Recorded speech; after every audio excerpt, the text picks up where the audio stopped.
Victoria Blanco, de 10 años, se apretó contra la pared fría del desván, tratando de no respirar. Sus manos entumecidas temblaban no solo por el frío otoñal, sino también por el miedo. Abajo, en la penumbra del almacén abandonado, se oían voces de hombres. La niña llevaba 3 meses viviendo allí, desde que huyó de sus padres alcohólicos y conocía bien cada sonido de este lugar. Pero hoy algo era diferente. El almacén era un enorme edificio de 2 plantas. Victoria se había instalado en el desván de la parte más alejada del edificio, en una habitación a la que solo se llegaba por estrechas escaleras técnicas. El salón principal estaba en el ala opuesta y normalmente nadie entraba allí. Por eso la aparición de gente la inquietó tanto. A través de una grieta en las tablas del suelo del desván, Victoria miró con cuidado hacia abajo. Lo que vio hizo que su corazón latiera más rápido. 3 hombres estaban alrededor de un niño atado, que evidentemente era menor que ella, unos 9 años. El niño llevaba un uniforme escolar caro, que ahora se veía arrugado y sucio. Los hombres se dirigían unos a otros usando extraños apodos. «Córdoba, ¿estás seguro de que nadie nos encontrará aquí?», preguntó uno de los hombres, bajo y corpulento, dirigiéndose a su cómplice. «Tranquilo, Valencia», respondió un hombre alto con barba. «Este almacén lleva abandonado 3 años.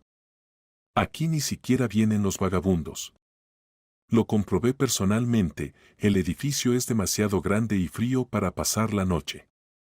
El tercer hombre, delgado y de pelo largo, caminó nerviosamente por la habitación. «Pichón, deja de moverte como una fiera enjaulada», dijo Córdoba con irritación. «Mañana por la mañana llamaremos al papito.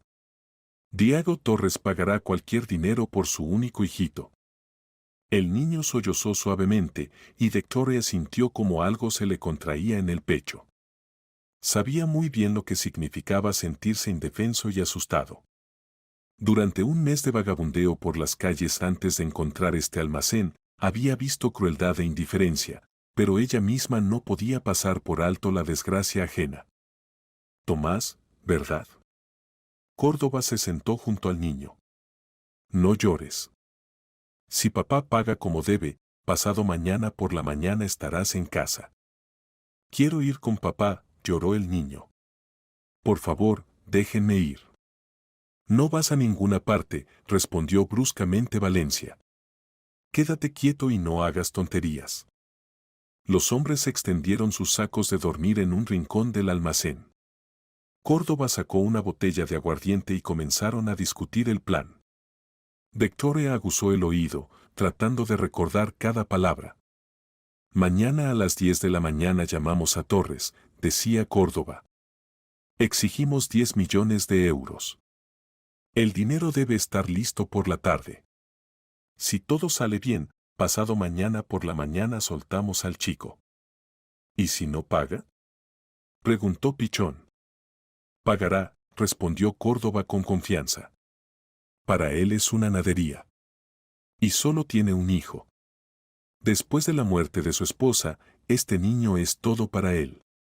Los secuestradores siguieron bebiendo y comiendo. Gradualmente sus voces se fueron apagando. Valencia fue el primero en dormirse, luego Pichón. Córdoba luchó contra el sueño más tiempo que todos, pero a las 2 de la madrugada, él también comenzó a roncar. Victoria esperó otra media hora, asegurándose de que todos durmieran profundamente. Su experiencia de vida en la calle le había enseñado paciencia y cautela. Luego bajó cuidadosamente del desván por la cuerda que había adaptado para estos fines hace tiempo. Sus pies en zapatos rotos tocaron silenciosamente el suelo de cemento. El niño no dormía, en la oscuridad brillaban sus ojos asustados. «Silencio», susurró Victoria apenas audible, llevándose el dedo a los labios. «Te sacaré de aquí». «¿Quién eres?», preguntó Tomás también en voz baja.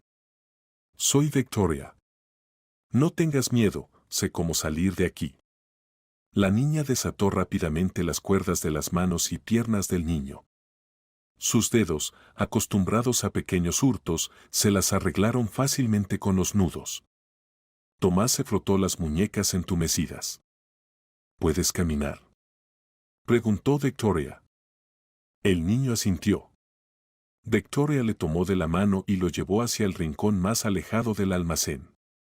Allí, detrás de unas cajas viejas, había una puerta al sótano que ni siquiera conocían los vagabundos locales.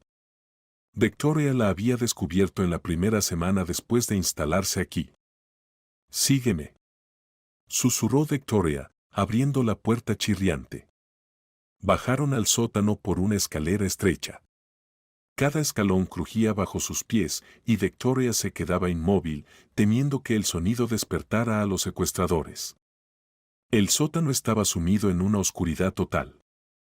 Solo la débil luz de las grietas del techo permitía distinguir los contornos de tuberías viejas y equipos abandonados. «Aquí está tan oscuro», susurró Tomás con voz temblorosa, apretando fuertemente la mano de Victoria. «Conozco bien el camino», respondió la niña, aunque su corazón latía como loco. «Lo principal es no hacer ruido. Si se despiertan». No terminó la frase, pero Tomás entendió. Se movían lentamente por el sótano, guiándose al tacto. Victoria guiaba al niño por el laberinto de comunicaciones que había estudiado durante los meses de vida aquí. El sótano se extendía bajo varios edificios y tenía una salida a la manzana vecina. Este sistema había sido construido en tiempos de Franco para necesidades de ingeniería del distrito industrial. De repente, en algún lugar arriba se oyó un estruendo. Luego se escucharon voces furiosas. «¿Dónde está?», gritaba Córdoba. «El niño ha desaparecido». «Esto no puede ser», gritaba Valencia. «Estaba atado». «Alguien lo ayudó», aullaba Pichón. «Alguien estuvo aquí». Victoria y Tomás se quedaron inmóviles, apretándose contra la pared fría. Desde arriba llegaban pasos pesados, crujir de tablas, estruendo de cajas volcadas. «Quizás esté en el sótano», sugirió Valencia. «Allí solo hay suciedad y ratas», respondió Córdoba. «Un niño de familia rica no bajaría allí. Pero hay que comprobarlo». Los pasos se acercaron a la puerta del sótano. Victoria agarró a Tomás de la mano y lo arrastró más lejos por el pasillo. Corrieron, tratando de no hacer ruido, tropezando con tuberías y basura. «De todos modos comprueba el sótano», gritó Córdoba. La puerta de arriba crujió. El rayo de una linterna potente se deslizó por las paredes del sótano, iluminando telarañas y moho. Los niños apenas lograron esconderse tras una esquina cuando la luz pasó por el lugar donde acababan de estar. «No hay nadie», llegó la voz de Pichón. «Aquí solo hay arañas y moho. Y huele horrible». «Entonces salió afuera», dijo Valencia. «Hay que registrar todo el barrio. No puede haber ido muy lejos». La linterna se apagó, la puerta se cerró de golpe. Los niños oyeron cómo los criminales salían corriendo del almacén, cerrando la puerta de entrada de un portazo. «Tú por este lado, tú por aquel», gritaba Córdoba. «Encontrarlo a cualquier precio. Si llega a la policía, se acabó todo para nosotros». «¿Y si ya llegó?», preguntó nerviosamente Pichón. «Entonces tenemos máximo 1 hora para largarnos de la ciudad», respondió sombríamente Córdoba. Victoria y Tomás permanecieron inmóviles varios minutos más, sin atreverse a moverse. Luego la niña llevó cuidadosamente al niño más lejos por el sótano. «Se fueron», susurró.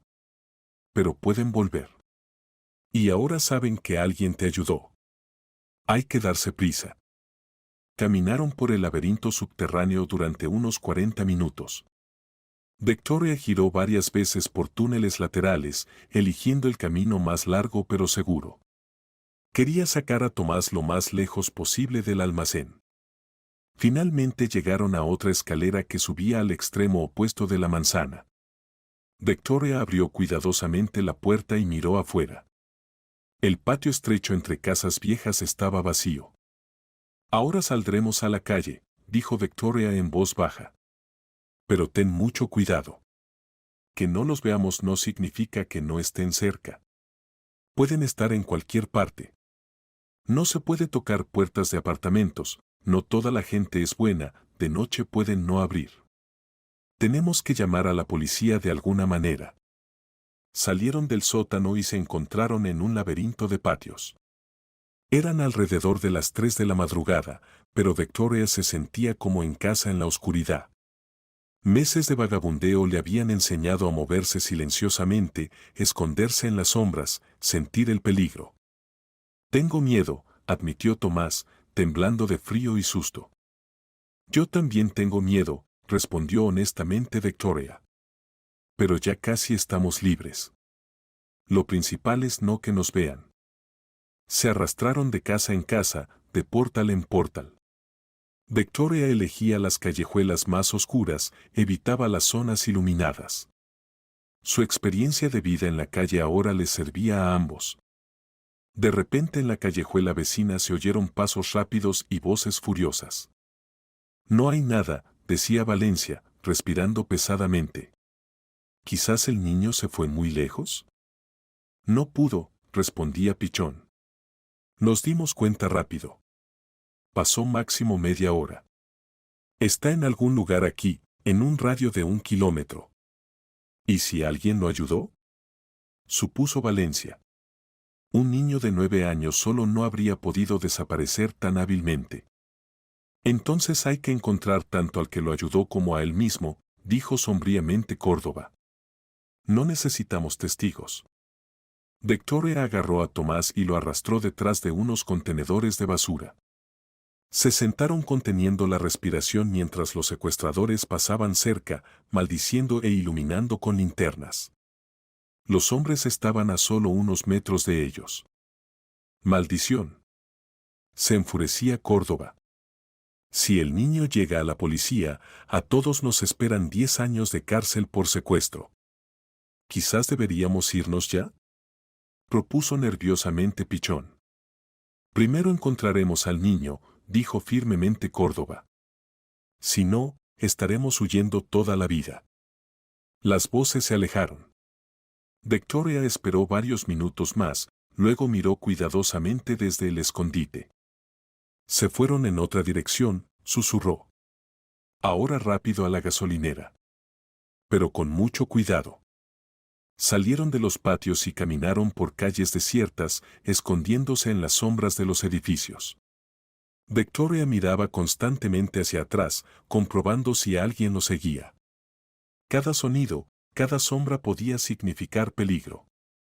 2 veces tuvieron que esconderse de coches que pasaban, Victoria temía que pudieran ser los secuestradores. Una vez apenas lograron meterse en un portal cuando pasó cerca una persona con linterna. Victoria, dijo suavemente Tomás cuando a lo lejos parpadearon las luces de la gasolinera. Gracias. Si no fuera por ti, nunca habría salido. No hables de eso, lo interrumpió la niña. Lo principal es que ahora casi estás a salvo. ¿Casi? Se asustó el niño. Hasta que no llamemos a la policía, el peligro sigue. Esos bandidos pueden aparecer en cualquier momento. Los últimos 200 metros hasta la gasolinera corrieron agachándose y escondiéndose detrás de coches aparcados. En la gasolinera brillaba una luz intensa, una isla de seguridad en la oscuridad nocturna. Detrás del cristal se veía al operador, un hombre mayor con gafas que leía un periódico y bebía té de un termo. Victoria empujó a Tomás hacia la entrada. Ve. Di que te secuestraron y pide que llamen a la policía. Di que te llamas Tomás Torres. Esto es muy importante, di el nombre completo. ¿Y tú?, preguntó el niño, agarrándola de la manga. No puedo quedarme. Tengo que irme. ¿Pero por qué? Había desesperación en la voz de Tomás. Tú me salvaste. Papá te estará agradecido. Es rico, te ayudará. Victoria no sabía cómo explicar a un niño de familia rica lo que significaba ser una niña de la calle. Que la policía haría preguntas para las que no tenía buenas respuestas. Que podrían devolverla con los padres de los que había huido. que el mundo de los adultos para ella estaba lleno de peligros y desconfianza. Solo ve, dijo, apartándose suavemente. Y no te metas más en estas historias. Ten cuidado siempre. ¿Cómo? ¿Dónde? ¿Cómo encontrarte? Gritó Tomás, pero Victoria ya se había desvanecido en la oscuridad. El niño se quedó unos segundos mirando hacia donde había desaparecido su salvadora. Luego se dirigió decididamente hacia la puerta de la gasolinera. Mientras tanto, Victoria se alejaba rápidamente de la gasolinera. Sabía que pronto vendría la policía y quería estar lo más lejos posible de este lugar. Pero también entendía que Córdoba y sus cómplices todavía estaban en algún lugar cerca y podían ser muy peligrosos. La niña caminaba por callejuelas oscuras cuando oyó voces conocidas. Los secuestradores regresaban al almacén, evidentemente decidiendo que el niño podría haberse escondido allí o haber dejado algún rastro. Hay que registrar el almacén una vez más, minuciosamente, decía Córdoba. Ver si hay rastros de quien ayudó al niño. ¿Y si ya está en la policía? Preguntó nerviosamente Pichón. Entonces tenemos que recoger las cosas en media hora y desaparecer de la ciudad para siempre, respondió Valencia. Victoria se apretó contra la pared y los dejó pasar. El corazón le latía como loco. Entendía que si la atrapaban, inmediatamente entenderían quién había ayudado al niño a escapar. Y entonces le iría mal. Cuando los secuestradores desaparecieron, Victoria caminó rápidamente en dirección opuesta. Necesitaba encontrar un nuevo refugio donde pudiera esperar hasta que pasara el peligro. En la gasolinera mientras tanto comenzó la conmoción. El operador Miguel Esteban, que llevaba 15 años trabajando allí, al oír la historia de Tomás, llamó inmediatamente a la policía. Niño, cálmate, le decía, envolviendo a Tomás en su chaqueta. Ahora vendrá gente buena que te llevará con papá. ¿Y la niña? Preguntaba Tomás. ¿Victoria? ¿También la encontrarán? Seguro que la encontrarán, prometió Miguel Esteban, aunque él mismo no estaba seguro de eso. Tomás se sentó en la habitación cálida de la gasolinera, bebiendo té caliente que le dio el buen operador, y contó los detalles de su salvación al policía que llegó. La niña era muy valiente, decía al oficial que llegó. Vivía en el mismo edificio donde me tenían. Conocía el camino en la oscuridad, me guió por el sótano. Si no fuera por ella, nunca habría salido. ¿Cómo se llamaba? Preguntó el oficial, escribiendo el testimonio. Victoria. Dijo que se llamaba Victoria. Era delgada, con ropa vieja. Y muy buena. El policía escribió esto en su libreta y luego se dirigió al operador de la gasolinera. ¿Tienen cámaras de vigilancia? Por supuesto, asintió Miguel Esteban. Todas las grabaciones se guardan automáticamente. Mientras la policía estudiaba las grabaciones y se preparaba para la operación de captura de los secuestradores, el niño contaba a los policías en qué edificio lo habían tenido, aproximadamente de donde habían venido con Victoria, donde vieron por última vez a los secuestradores, cómo se dirigían unos a otros, de qué hablaban. Y en algún lugar en las callejuelas oscuras de la ciudad, una niña pequeña buscaba un nuevo escondite, sin saber que su vida estaba a punto de cambiar para siempre. Diego Torres no durmió en toda la noche. Cuando ayer a las 5 de la tarde llamaron del colegio privado de élite y dijeron que Tomás no había venido a las actividades extraescolares, y luego resultó que el niño no había sido recogido por el chofer personal, en la casa comenzó el pánico. A las 7 de la tarde se movilizaron todos los servicios. Detectives privados de la agencia Guardián, policía, servicios de seguridad, todos buscaban al hijo de 9 años del magnate de los medios. Diego caminaba por el despacho como una fiera enjaulada, y se maldecía por no haber organizado protección permanente para su hijo.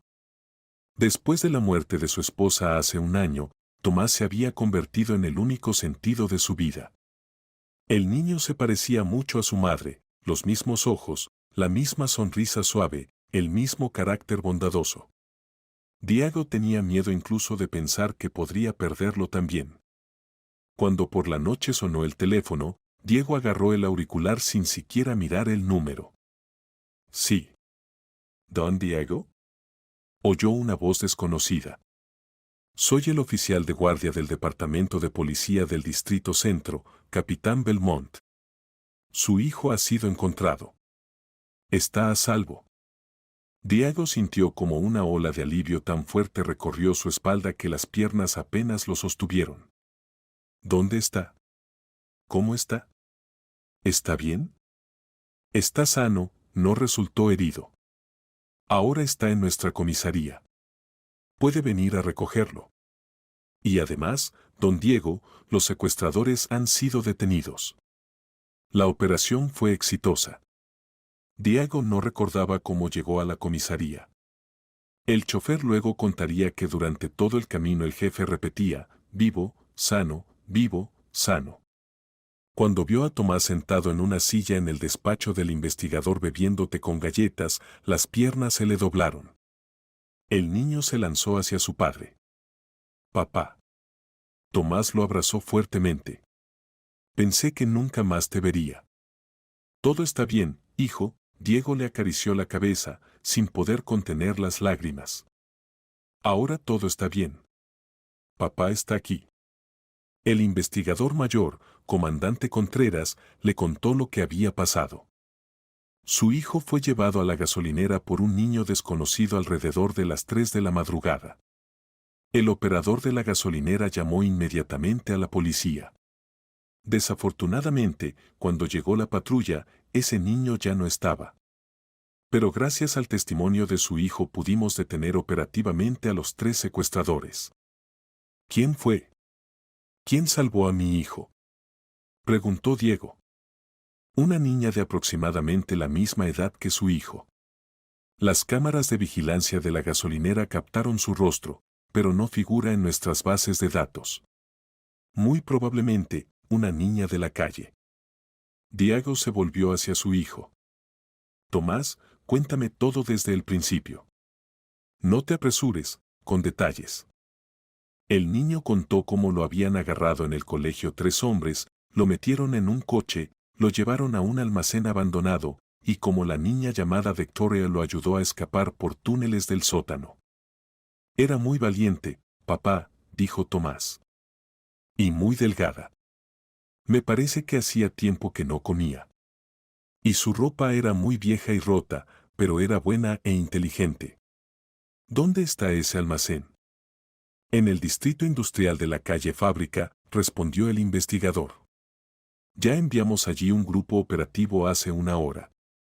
Los 3 secuestradores fueron detenidos infraganti. Córdoba Gabriel, 32 años, previamente condenado por robo. Valencia Antonio, 28 años, alcohólico. Pichón Sergio, 35 años, sin domicilio fijo. Dieron testimonios completos. ¿Qué castigo les espera? Por secuestro con el fin de obtener rescate, de 8 a 15 años de prisión. Considerando que la víctima es menor de edad, muy probablemente recibirán la pena máxima. ¿Y la niña? Por ahora se perdió su rastro. Pero continuamos la búsqueda. Tenemos una imagen clara de las cámaras de vigilancia. Pasaron 5 días. A los secuestradores se les había presentado formalmente la acusación y fueron encarcelados. Córdoba Gabriel, Valencia Antonio y Pichón Sergio esperaban el juicio en el que iban a recibir sentencias severas. Pero Diego Torres no podía tranquilizarse. El pensamiento sobre la niña que salvó a su hijo no lo dejaba en paz. Contrató a los mejores detectives privados de la agencia PRO para encontrarla. Don Diego, le dijo el detective jefe, Esteban Rodrigo Moreno, hemos revisado todos los orfanatos, refugios e instituciones sociales de la ciudad y la provincia. No hay ninguna niña con ese nombre y apariencia en ningún registro oficial. Sigan buscando, dijo firmemente Diego. Aumenten la recompensa por información a 1.000.000 de euros. Está en algún lugar, y la encontraré. Tomás tampoco podía olvidar a su salvadora. Cada día le preguntaba a su padre si había noticias sobre Victoria. El niño dormía mal, a menudo tenía pesadillas sobre aquel almacén, y solo el pensamiento de que encontrarían a Victoria lo tranquilizaba. «Papá, ¿y si tiene hambre y frío?», preguntó una vez durante la cena. Estaba tan delgada, y su ropa era tan vieja. «La encontraremos, hijo», prometió Diego. «No me detendré hasta encontrarla». Al séptimo día de búsqueda, el detective trajo información interesante. Don Diego, entrevistamos a todos los comerciantes del mercado central y trabajadores de la estación de tren. Varias personas vieron a una niña que se dedicaba a pequeños hurtos. Los comerciantes dicen que siempre aparecía sola y desaparecía igual de repentinamente. Muy hábil, la niña. ¿Dónde podría vivir? Muy probablemente en la calle o en edificios abandonados. Tiene todas las señales de una niña de la calle con experiencia. A juzgar por los relatos, sobrevive por sí sola desde hace varios meses. Diego sintió como algo se le contraía en el pecho. La niña que salvó a su hijo necesitaba ser salvada más que nadie. «Continúen la búsqueda», dijo. «Movilicen a todos los informantes, prometan cualquier dinero. Necesito encontrarla». Mientras tanto, Victoria se escondía en un edificio semidestruido de una vieja caldera en las afueras de la ciudad. Después de salvar a Tomás, entendió que ya no podía quedarse en el lugar anterior. La policía la buscaría y tarde o temprano la encontraría.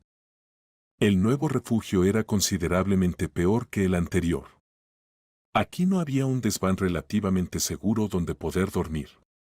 Tenía que esconderse en el sótano de la caldera, donde había humedad, frío y olía a moho. Victoria se sentía cada vez peor. La tensión constante de la última semana, la mala alimentación y el frío habían minado su salud ya de por sí débil. Comenzó a toser y a menudo sentía debilidad. Pero lo peor era que después de la historia con Tomás ya no podía robar comida con seguridad en el mercado. Los vendedores se habían vuelto más atentos, y algunos incluso la reconocían. Tenía que conformarse con restos de cubos de basura cerca de cafés y comedores. Cada día veía en las pantallas de televisión dentro de las estaciones en las noticias reportajes sobre la búsqueda de la misteriosa salvadora del hijo del magnate de los medios. Su imagen borrosa de la cámara de la gasolinera la mostraban en todos los canales. Esto la hacía ser aún más cautelosa. Al 10º día de búsqueda, Diego mismo fue al distrito industrial. Quería ver con sus propios ojos el lugar donde habían tenido a su hijo y tratar de entender dónde podría esconderse la niña. El almacén abandonado de la calle Fábrica se veía siniestro incluso de día. El investigador le mostró el lugar de los hechos. Diego subió al desván donde, según los expertos, muy probablemente había vivido Victoria. Aquí había claras señales de larga permanencia, una cama improvisada de ropa vieja y trapos, varias latas de conserva, una cuerda para bajar, incluso un pequeño escondite con migas de pan. Vivió aquí durante meses, pensó Diego. Completamente sola, en estas condiciones. Y aún así encontró fuerzas para salvar a mi hijo. Bajó y examinó cuidadosamente el sótano. El detective tenía razón. Aquí realmente había un pasaje secreto complejo que llevaba a la manzana vecina. La niña inteligente conocía todos los secretos de este lugar y los usaba para sobrevivir. Diego recorrió todo el distrito industrial, mirando en cada edificio abandonado. Revisó talleres viejos, casas sin terminar, garajes abandonados. Para la noche casi había perdido la esperanza, pero en el último edificio, una caldera semidestruida, oyó una tos infantil suave y enfermiza. Bajó cuidadosamente al sótano y la vio. Victoria yacía en un montón de trapos viejos en un rincón, acurrucada. Estaba aún más delgada que en las grabaciones de las cámaras de vigilancia y evidentemente muy enferma. La cara le ardía de fiebre, la respiración era pesada. «¿Victoria?», la llamó suavemente. La niña abrió los ojos inflamados y trató de levantarse, pero no tuvo fuerzas. Lo miraba con miedo y desconfianza. No tengas miedo, dijo Diego, acercándose lentamente y poniéndose en cuclillas. Soy el padre del niño que salvaste. Me llamo Diego. Te he estado buscando más de una semana. Victoria lo miraba con desconfianza. Durante 4 meses de vida en la calle había aprendido a no confiar en los adultos. Especialmente en adultos ricos. Quiero darte las gracias, continuó Diego con voz suave. Salvaste a mi hijo. Salvaste lo más querido que tengo en el mundo. No quiero nada, murmuró Victoria, sacudida por la tos. Solo déjenme en paz. Mírate, querida, dijo Diego muy suavemente. Estás gravemente enferma. Necesitas un médico, medicinas, una cama caliente. Me las arreglaré sola. Siempre me las he arreglado. ¿Cómo te las has arreglado todos estos meses? Preguntó con cuidado. ¿Robando? ¿Durmiendo en sótanos fríos? ¿Viviendo con hambre? Victoria no respondió. Su silencio fue más elocuente que cualquier palabra. Cuéntame, pidió Diego, ¿por qué vives en la calle? ¿Dónde están tus padres? Durante mucho tiempo Victoria guardó silencio. Diego se sentó pacientemente a su lado, sin apurarla. Veía que la niña luchaba consigo misma, una parte de ella quería confiar y otra parte tenía miedo. Finalmente, la niña comenzó a hablar. Mis padres beben, dijo en voz baja, entre ataques de tos. Todos los días. Gastan todo el dinero en alcohol, y luego se enfadan conmigo porque no hay que comer. Diego escuchaba, sintiendo cómo crecía la ira en su pecho. No hacia la niña, sino hacia aquellos que debían protegerla y cuidarla. Me pegaban, continuó Victoria, y su voz se volvió muy baja. Mamá decía que yo estorbaba a todos, que por mi culpa no tenían dinero para beber. Y papá no se parece en nada a un papá. Da miedo cuando está borracho. Podía pegar por cualquier palabra. ¿Hace cuánto huiste de casa? Hace 4 meses. Entonces papá llegó muy borracho y empezó a gritar que yo tenía la culpa de todas sus desgracias. Agarró el cinturón, Victoria se cayó, pero Diego entendió todo sin palabras. El primer mes me escondí en diferentes lugares, en portales, en parques, en la estación. Y luego encontré ese almacén y entendí que allí estaba segura. ¿Y no acudiste a la policía? Victoria sonrió amargamente. Lo intenté. Una vez el policía del barrio, tío Nicolás, me llevó a casa. Les dijo a mis padres que yo vagabundeaba por las calles y que eso no estaba bien. Ese día me pegaron especialmente fuerte. Después de eso entendí que nadie me ayudaría. Diego comprendió que el sistema de protección infantil había fallado gravemente en el caso de esta niña.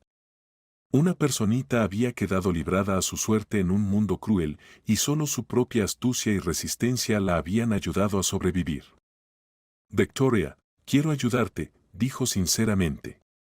Tú salvaste a mi hijo, y ahora yo quiero salvarte a ti. ¿Por qué? Preguntó desconfiada la niña. No me conoce. Soy una ladrona. Vivo como puedo. Porque cada niño merece seguridad, calor y cuidado, respondió Diego. Y tú lo mereces más que nadie, porque tienes un corazón valiente y bueno. Te arriesgaste por un niño desconocido. Victoria volvió a toser, y la tos fue tan fuerte que se dobló por la mitad. Diego veía que el estado de la niña era crítico. Déjame llevarte al médico, le pidió. Solo al médico. Nadie te llevará a ningún lugar contra tu voluntad. Doy mi palabra de honor. Victoria dudaba. Por un lado, tenía miedo de los adultos y sus promesas. La habían engañado demasiadas veces. Por otro lado, sentía que las fuerzas la abandonaban definitivamente. ¿Y qué pasará después? Preguntó con voz débil. Después veremos, respondió honestamente Diego. Pero te prometo que nadie jamás te hará daño. Eso te lo garantizo. Algo en su voz, en sus ojos convenció a Victoria. Quizás fue simplemente el cansancio extremo de luchar por sobrevivir. O quizás sintió en este hombre esa sinceridad que tanto le faltaba. Bien, susurró. Pero si me engaña. No te engañaré, dijo firmemente Diego. Doy mi palabra. Diego levantó cuidadosamente a Victoria en brazos. La niña era tan liviana que se asustó. La llevó a la mejor clínica privada de la ciudad, Medicina Plus. Los médicos le diagnosticaron neumonía aguda, desnutrición grave, anemia y debilitamiento general crítico del organismo. Un poco más y habría sido tarde, dijo el médico jefe.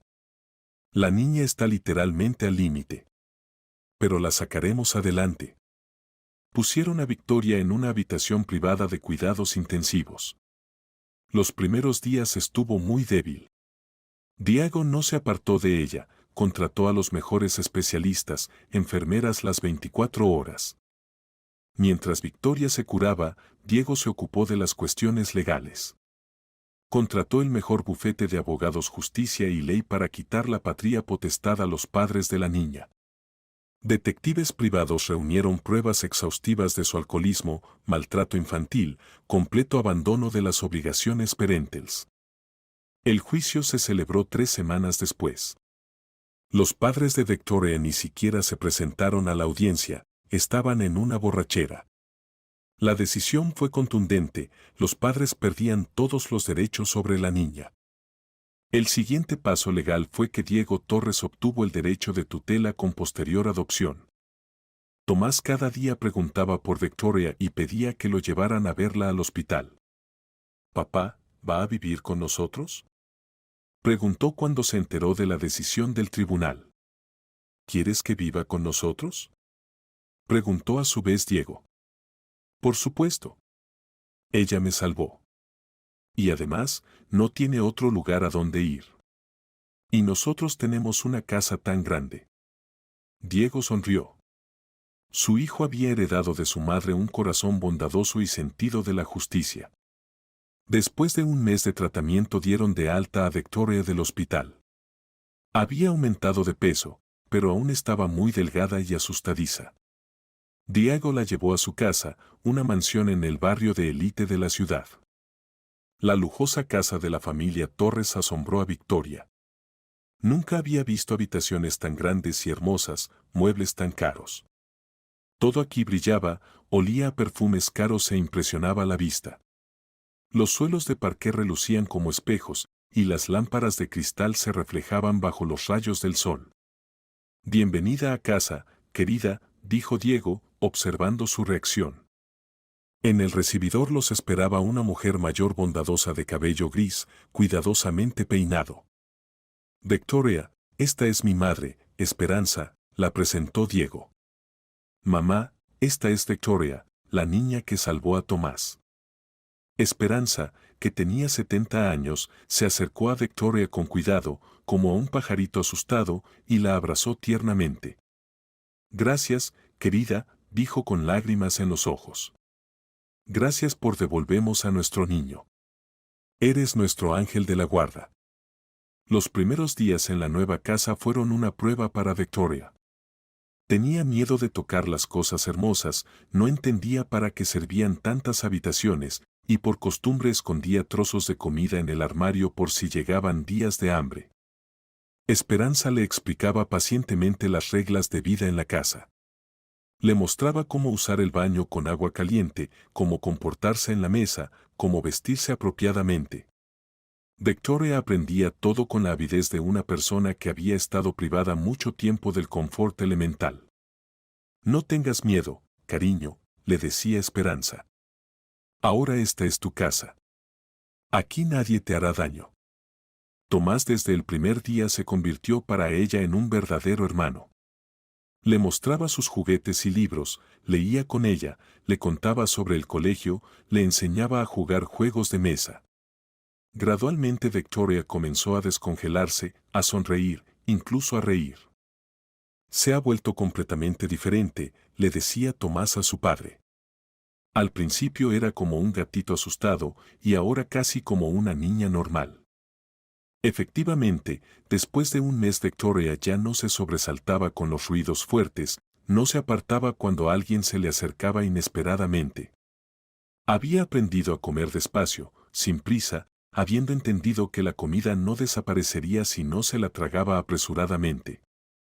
Después de 2 meses de vida en la familia Torres, Victoria finalmente creyó que esto no era un sueño, que realmente nadie la echaría ni la devolvería con sus padres alcohólicos.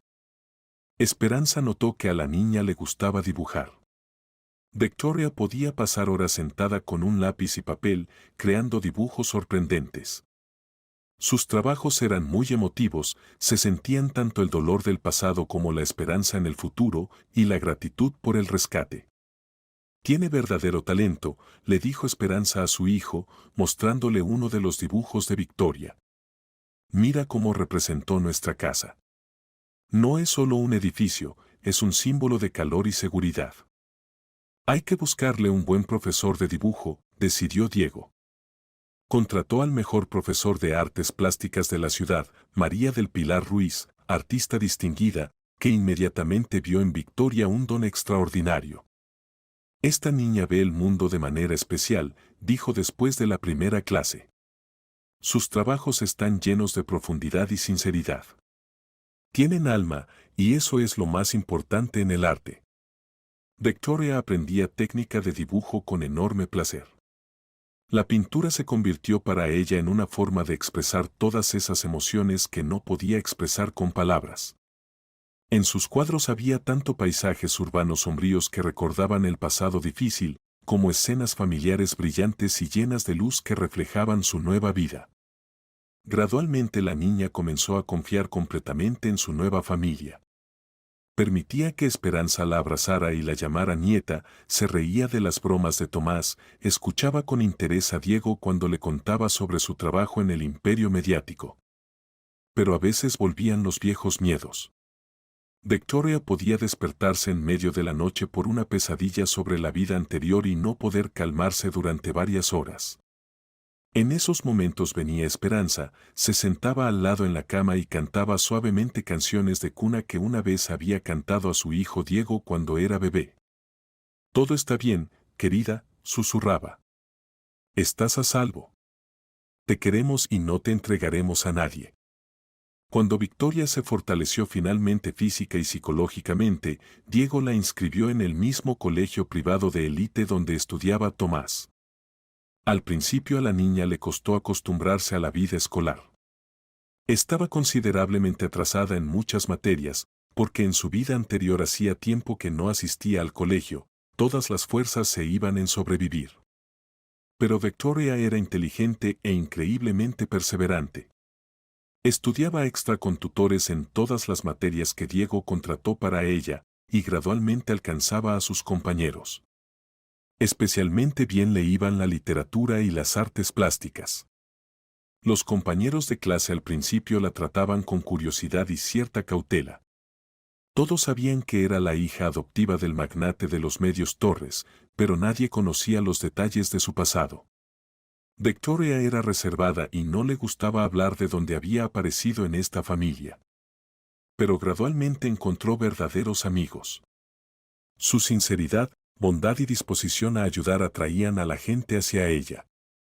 Los profesores destacaban su aplicación, capacidades y madurez sorprendente para su edad. Esta niña pasó por algo que muchos adultos no habrían soportado, decía la tutora. Pero en lugar de amargura desarrolló una compasión increíble hacia otros. En casa Victoria siguió ocupándose de dibujo con María del Pilar. Sus trabajos se volvían cada vez más maduros y profesionales. La profesora le aconsejaba prepararse seriamente para ingresar al Instituto de Arte. Tienes todo para convertirte en una artista destacada, le decía. Técnica, gusto, pero lo principal, alma y experiencia de vida que da profundidad a la creatividad. Tomás y Victoria crecían como hermanos de sangre. Juntos hacían tareas, jugaban, compartían secretos y sueños. Tomás nunca olvidaba que Victoria le había salvado la vida y la trataba con especial ternura y gratitud. Esperanza adoraba a su nieta adoptiva.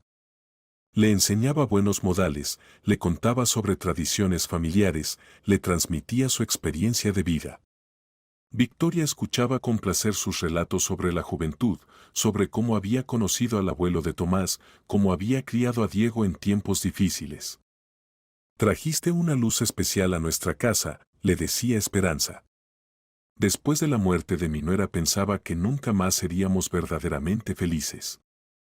Y tú nos mostraste que la vida continúa, que siempre hay lugar en ella para un nuevo amor. Diego observaba cómo cambiaba Victoria con silenciosa alegría y orgullo. La niña asustada y desconfiada se convertía en una joven segura de sí misma. Había aprendido a reír de corazón, a soñar con el futuro, a hacer planes. Y lo más importante, había aprendido a amar y a aceptar el amor. Cuando Victoria cumplió 17 años y Tomás 16, en la casa de los Torres ocurrió un evento que conmocionó a todos hasta lo más profundo del alma. Sucedió una tarde de otoño, cuando toda la familia se había reunido en el salón junto a la chimenea. Diego, que había cumplido 52 años, leía el periódico. Esperanza, que ya tenía 77 años, tejía una bufanda para su nieta. Y Victoria y Tomás jugaban ajedrez, había sido su juego favorito desde la infancia. De repente Tomás levantó los ojos del tablero y miró a Victoria como nunca antes la había mirado. Victoria, dijo suavemente, necesito hablar contigo. A solas. Había algo en su voz que hizo que todos prestaran atención. Diego bajó el periódico, Esperanza dejó de tejer. ¿De qué, Tomás? Se sorprendió Victoria. Vamos a mi habitación, pidió, y su voz temblaba ligeramente. Cuando se quedaron solos, Tomás guardó silencio por mucho tiempo, caminaba por la habitación, evidentemente recogiendo sus pensamientos. Finalmente, se detuvo frente a Victoria y le tomó las manos. Victoria, sé que esto sonará extraño, pero estoy enamorado de ti, soltó. No como de una hermana.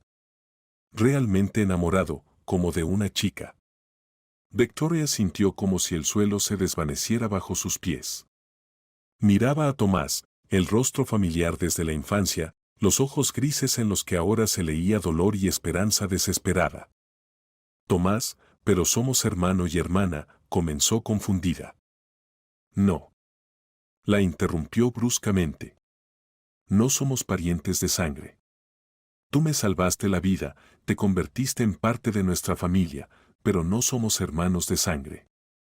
Y ya no puedo ocultar más lo que siento. Victoria trató de liberar sus manos, pero Tomás la sostenía firmemente. Tomás, para. Esto no está bien. Tu padre me adoptó, crecimos en la misma casa. Sé que es complicado, decía él, sin escuchar sus objeciones. Pero te amo desde que cumplí 13 años. Al principio pensé que pasaría, que era solo un enamoramiento adolescente. Pero cada año te amo más y más fuerte. Victoria se soltó las manos y se acercó a la ventana. Sus pensamientos estaban en completo caos. Siempre había considerado a Tomás como un hermano, pero ahora, cuando él pronunció esas palabras, algo cambió en su percepción. De repente lo vio no como el niño que había salvado, sino como un joven hermoso. No sé qué decir, admitió. Di que al menos intentarás verme no como a un hermano, pidió Tomás. Dame una oportunidad de demostrar que mis sentimientos son reales. En ese momento la puerta se abrió bruscamente y Diego entró en la habitación. Inmediatamente entendió por las caras de los niños que estaba pasando algo serio. ¿Qué está pasando aquí?, preguntó severamente. Tomás se enderezó y miró a su padre directamente a los ojos. Papá, tengo que decirte la verdad. Amo a Victoria. No como a una hermana, sino como a una chica. Diego palideció. Miró silenciosamente a su hijo, luego a Victoria, que estaba de pie junto a la ventana con la cabeza baja. Los dos se han vuelto locos, finalmente dijo. Victoria es tu hermana. Hermana adoptiva, objetó Tomás. No somos parientes de sangre.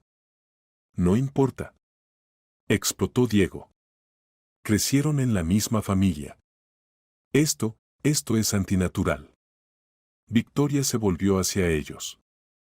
Don Diego, yo no alenté estos sentimientos, dijo con voz temblorosa. Ni siquiera sabía de ellos. Lo sé, querida, dijo Diego más suavemente. Tú no tienes la culpa de nada. Es Tomás quien perdió la cabeza. No perdí la cabeza, gritó Tomás. Por primera vez en mi vida sé exactamente lo que quiero. Amo a Victoria con todo mi corazón. Diego se acercó a su hijo y le puso las manos en los hombros. Hijo, escúchame. Estás confundiendo gratitud con amor. Victoria te salvó la vida, ¿y tú? No. Tomás se apartó. No es gratitud. Amo su risa, su sonrisa, la forma en que frunce el ceño cuando dibuja. Amo su bondad, su fuerza, su talento. Amo todo en ella, cada rasgo, cada gesto. Victoria se cubrió la cara con las manos. Las palabras de Tomás la conmovieron más de lo que estaba dispuesta a admitir. La noticia sobre los sentimientos de Tomás hacia Victoria fue una verdadera conmoción para toda la familia. Esperanza, al enterarse por su hijo, se acostó de la emoción. ¿Cómo pudo pasar esto?, decía, acostada con una compresa en la frente. Si son niños de la misma familia. Los crié como hermano y hermana. Mamá, cálmate, le pedía Diego. Resolveremos esta situación. Diego intentó hablar con su hijo varias veces, pero Tomás se mantuvo firme. Papá, no pido tu permiso para mis sentimientos, le dijo durante una de sus conversaciones. Solo quiero que entiendas, esto no es un capricho, no es un enamoramiento juvenil. Es amor real, adulto. ¿Y Victoria? Victoria vivía una verdadera tormenta del alma. Se encerró en su habitación y no salió durante varios días. La comida quedaba intacta, no respondía a las llamadas telefónicas de sus amigas del colegio. Diego intentó hablar con ella varias veces, pero ella pedía que la dejaran en paz. Necesito tiempo para entenderme a mí misma, decía a través de la puerta. Por favor, déjenme pensar. Al cuarto día, Esperanza fue a su habitación. La mujer mayor, a pesar de su preocupación, entendía que la niña necesitaba apoyo. Niña, dijo suavemente, sentándose en el borde de la cama donde yacía Victoria, cuéntame qué tienes en el corazón. Victoria levantó los ojos llorosos. Abuela Esperanza, no sé qué me está pasando. Cuando Tomás dijo que me amaba, algo cambió por dentro. De repente lo vi de otra manera. ¿Cómo lo viste? No como a un hermano, susurró Victoria. Y eso me asusta hasta la muerte. Eso no está bien, ¿verdad? Esperanza guardó silencio por mucho tiempo, acariciando a la niña el cabello. ¿Sabes, querida? Finalmente dijo, en la vida no todo se puede clasificar como libros en una biblioteca. El corazón no pide permiso cuando se enamora. Pero somos familia. Se convirtieron en familia por las circunstancias, no por sangre. Y si realmente se aman, quizás vale la pena darle una oportunidad a ese sentimiento. Victoria la miró sorprendida. ¿No está en contra? Quiero la felicidad para ambos. Y si su felicidad está en estar juntos, ¿quién soy yo para impedirlo? La vida ya es bastante cruel por sí misma. Pasó otra semana. La tensión en la casa aumentaba cada día. Diego andaba sombrío e irritado, Tomás casi no hablaba con su padre, Victoria seguía evitando a todos. Una noche, cuando Diego trabajaba en su despacho con documentos, Victoria entró. Se veía pálida, pero decidida. Don Diego, necesito hablar con usted, dijo. Por supuesto, querida. Siéntate, él apartó los documentos y la miró atentamente. Victoria se sentó frente a él y guardó silencio por varios minutos, recogiendo pensamientos y valor. Yo también amo a Tomás, finalmente dijo. Traté de convencerme de que no estaba bien, de que somos hermano y hermana. pero ya no puedo mentirme más. Diego cerró los ojos y suspiró pesadamente. Victoria. Por favor, escúcheme hasta el final, lo interrumpió. Sé que esto lo conmociona. Pero Tomás y yo no somos parientes de sangre. Sí, crecimos en la misma familia, pero nuestros sentimientos son otra cosa. Hija, ¿entiendes a qué llevará esto? Preguntó Diego. La sociedad no entenderá. Habrá habladurías, chismes, escándalos. Y cuando me tomó en la familia, pensó en lo que diría la sociedad. Preguntó Victoria. Pensó en lo que la gente diría sobre que un magnate de los medios rico adoptara a una niña de la calle. Diego negó con la cabeza. Entonces fue diferente. No fue diferente, dijo Victoria con pasión. Entonces actuó con el corazón, con la conciencia. ¿Por qué ahora de repente empezó a pensar en la opinión de otros? Se levantó y se acercó a la ventana, mirando el jardín otoñal. Don Diego, usted me dio la vida. La vida real. Antes de conocer a su familia, yo no era nadie, un animal hambriento y asustado. Usted me regaló un hogar, educación, amor, futuro. Le estoy infinitamente agradecida por esto. Diego sintió como un nudo se formaba en su garganta. Pero no quiero vivir toda la vida restante en deuda, continuó Victoria. Quiero el derecho a mi propia felicidad. Y mi felicidad es Tomás. Se volvió hacia él. Amo a su hijo tan fuerte como él me ama. Y si no nos da su bendición, de todos modos estaremos juntos. Pero sería mejor con su bendición. Diego la miraba, a la chica que una vez fue una niña asustada de 10 años del sótano. Ahora frente a él estaba una personalidad fuerte y decidida que sabía lo que quería de la vida. ¿Realmente lo amas? Preguntó suavemente. Con todo mi corazón, respondió Victoria sin vacilar. Estoy dispuesta a dar mi vida por él, como estoy dispuesta a darla por cualquiera de ustedes. En ese momento la puerta se abrió silenciosamente y Tomás entró al despacho. Había escuchado la conversación y ya no podía quedarse al margen. Papá, dijo, acercándose a Victoria y tomándola de la mano, sé que es difícil de aceptar. Claro, Victoria y yo estamos hechos el uno para el otro. Ella es mi destino, mi ángel guardián. Diego los miraba, a sus hijos que estaban de la mano, listos para luchar por su felicidad contra todo el mundo. Dios mío, murmuró, ¿qué debo hacer? Solo cree en nosotros, pidió Tomás. Como creíste en Victoria cuando la tomaste en la familia. Como nosotros creímos que el amor es más fuerte que los prejuicios. Diego guardó silencio por mucho tiempo. En el despacho reinaba un silencio tenso. Luego se levantó lentamente y se acercó a ellos. Si realmente se aman, si esto no es una pasión juvenil que pasará, si están listos para pasar por todas las dificultades juntos, entonces tienen mi bendición. Victoria y Tomás se lanzaron hacia él al mismo tiempo, abrazándolo por ambos lados. Gracias, papá, susurró Tomás. Gracias por creer en mí una vez más, agregó Victoria entre lágrimas. La boda de Victoria y Tomás se celebró 2 años después, cuando Victoria cumplió 19 años y Tomás 18. Para entonces la historia de su amor se había vuelto conocida en toda la ciudad y causó una reacción ambigua en la sociedad.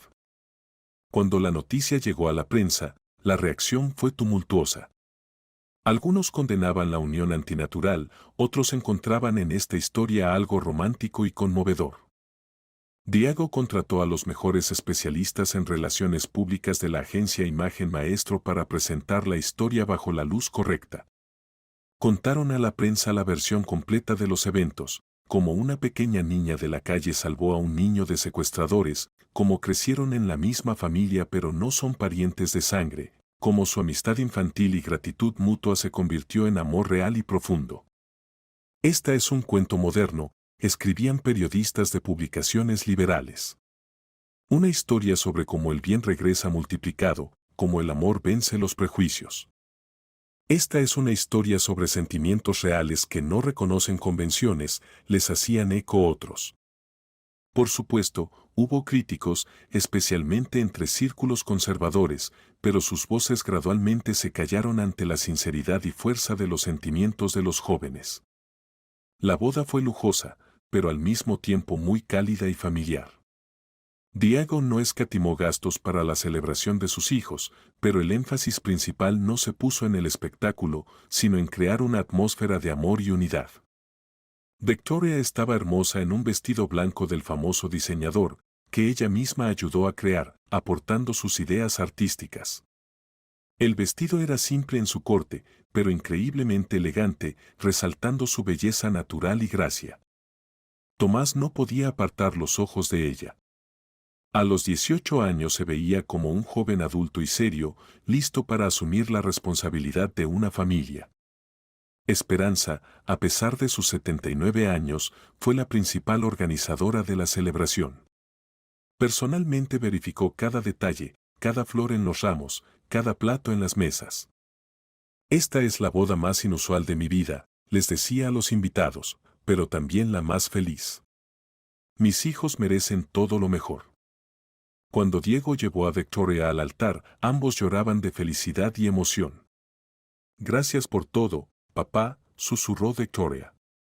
Por la vida, por la familia, por la fe en nuestra felicidad. Soy yo quien debe agradecerte, hija, respondió él. Trajiste a nuestra casa no solo salvación, sino también amor y alegría. La ceremonia se realizó en una iglesia antigua donde una vez se casaron los padres de Diego. El sacerdote, padre Nicolás, que conocía a la familia Torres durante muchos años, pronunció un discurso conmovedor sobre que el amor verdadero no conoce barreras y que Dios bendice las uniones basadas en respeto mutuo y devoción. Después de la ceremonia, los recién casados regresaron a la casa paterna. Porque nadie quería destruir la unidad familiar establecida. Un año después de la boda, Victoria y Tomás tuvieron una hija. La llamaron Alicia, en honor al libro favorito de Victoria, Alicia en el País de las Maravillas, que simbolizaba para ella las increíbles transformaciones que puede hacer la vida. La pequeña niña se convirtió en la alegría y sentido de vida de toda la casa. Diego, que para entonces había cumplido 55 años, no se cansaba de admirar a su nieta. Se parece mucho a ti en la infancia, le decía a Victoria, sosteniendo a Alicia en brazos. Los mismos ojos grises decididos, la misma naricita obstinada. Y la misma fuerza de voluntad, lo siento. Esperanza, a pesar de sus 80 años, era la bisabuela más activa del mundo. Le cantaba canciones de cuna a su bisnieta, le contaba cuentos, le enseñaba las primeras palabras. Esta pequeña es fruto del amor verdadero, decía, meciendo a Alicia. Miren qué hermosa es, qué inteligente. Esto es prueba de que ustedes con Tomás hicieron lo correcto, no se dejaron llevar por prejuicios. Victoria observaba a su familia y a veces no podía creer en la realidad de lo que estaba pasando. Hace solo unos años era una niña de la calle y ahora era una esposa amada, madre cariñosa, hija y nieta agradecida al mismo tiempo. Tomás resultó ser un padre excelente. Pasaba cada minuto libre con su hija, le leía libros, jugaba, le enseñaba a dibujar.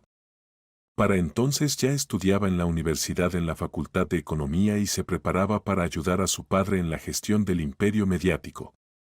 Quiero que nuestra hija crezca en un mundo donde el bien vence al mal, le decía a Victoria. ¿Cómo fue con nosotros?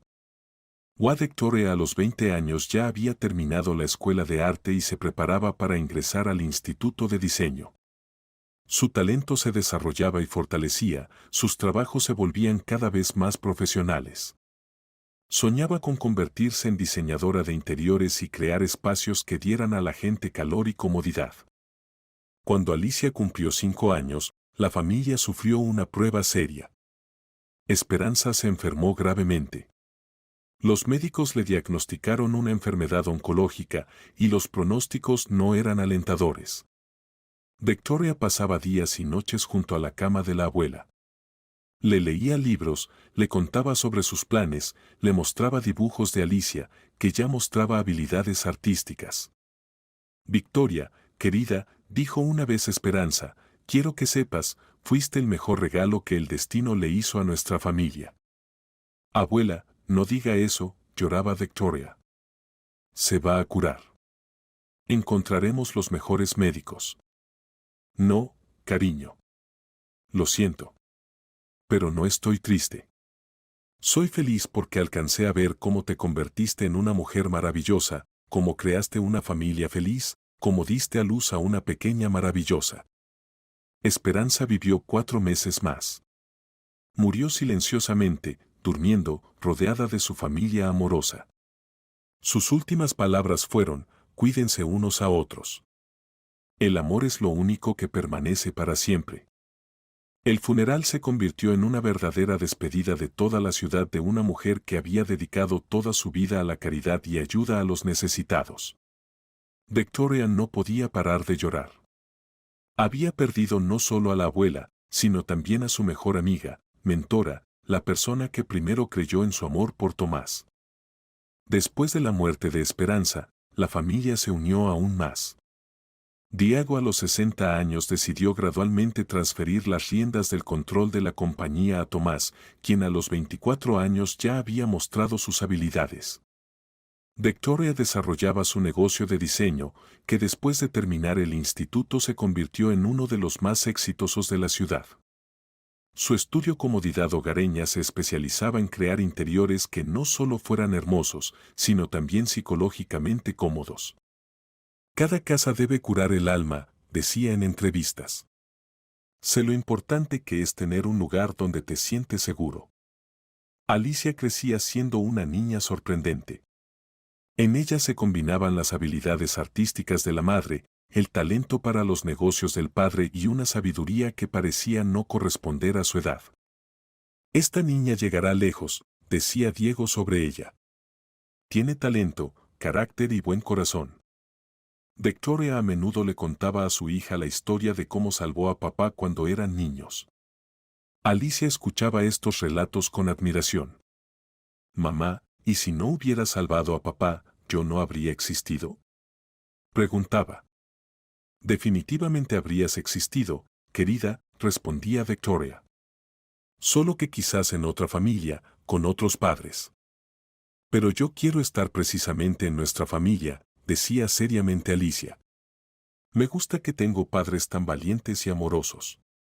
Cuando Alicia cumplió 10 años, la misma edad que tenía Victoria cuando salvó a Tomás, la niña mostró el mismo carácter que su madre. Una vez, regresando del colegio, Alicia vio como varios adolescentes se burlaban de un gatito sin hogar. Sin dudarlo, intervino. «Déjenlo en paz», gritó, corriendo hacia ellos. «¿Y tú quién eres?», preguntó burlonamente uno de los adolescentes. «Soy quien no les permitirá lastimar al débil», respondió Alicia con una dignidad que no correspondía a su edad. Los adolescentes se rieron, pero algo en su tono los hizo retroceder. Cuando se fueron, Alicia levantó al gatito tembloroso.